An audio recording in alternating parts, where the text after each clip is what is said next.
So,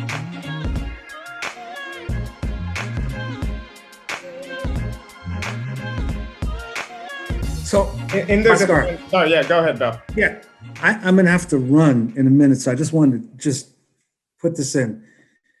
I think we have to be very careful. You know, there's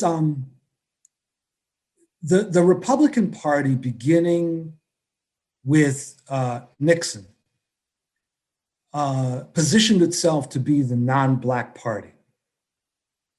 And so when I hear, like when Trump described the Republican Party as being a workers' party, what he was really saying is that it was a white workers' party, but it's really not a white workers' party.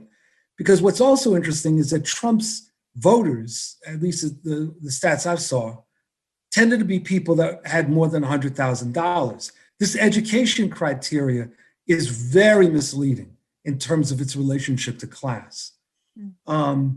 What's critical about understanding the Republican Party is that it is a hard right-wing party that has established itself as essentially a neo-apartheid party.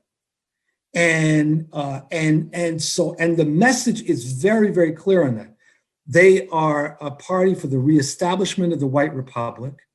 They are a party that will concede certain territory for certain peoples of color, much as in apartheid South Africa, where those peoples of color are willing to accept a subordinate status to whites.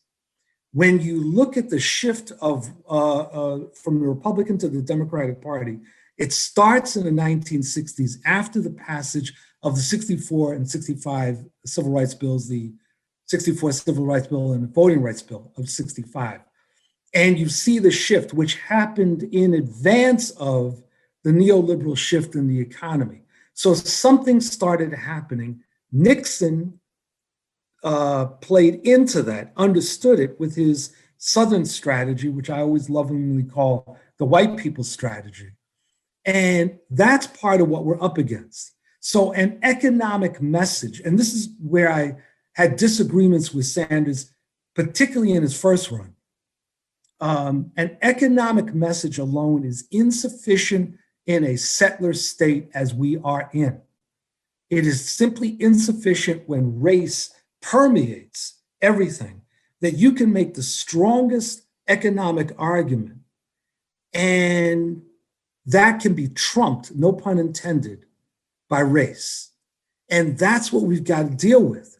On the other hand, we have the politics of the Democratic Party, which you are clearly identifying, and the dominant factor of that being neoliberalism, which is why we have to carry out a struggle within the Democratic Party, and the Sanders campaign is part of that, was part of that. It carried that out to whatever end it results in.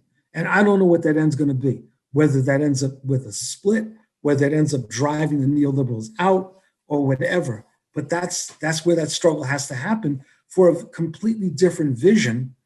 And recognizing when we do that, we have to do it in a way that we draw in more people. Yes, we're going to have differences, but we've got to conceptualize ourselves as the new majority and live it. Bill, I have to run, but yes. Bill, thanks for joining us. Bill, you got to run. I'm sorry, I have somebody. I want to follow up with a question. Do you have 2 minutes or not? Go for it. Okay, I just wanted to say, because I love what you're saying about us not being a sect and not being a new majority. But when you say, and I take your point about the white identity politics in the Republican Party very seriously. But when you say economics is not enough, how do you envision building that majority beyond economics? This is an open-ended question. I'm curious about what if the Sanders 2016 strategy wasn't enough, how do we get bigger beyond economics? What's the path for you? Matt, we have to demonstrate to white workers that it's in their interest to oppose racism. White workers don't believe it. They don't. They don't believe that opposing racism is in their interests. Our job as a left is to demonstrate that it is.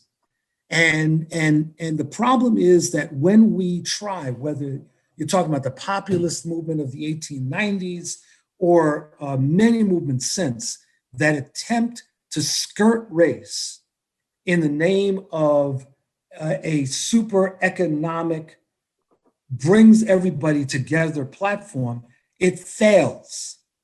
Because what ends up happening is that the other side, the right, knows full well the power of race, and it inserts it, leading to a split.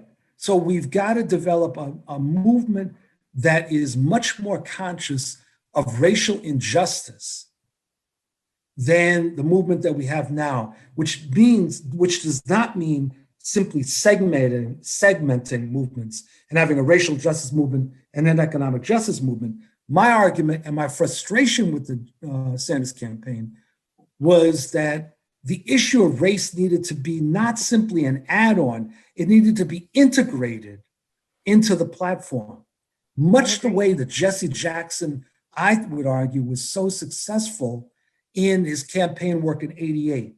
Jackson could go and talk to white people, entirely white audiences in the Midwest, and draw the connection between what they were going through and what African Americans, Native Americans, Chicanos, et cetera, were going through.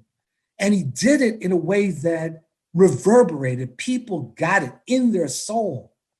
You know, I saw it, I experienced it.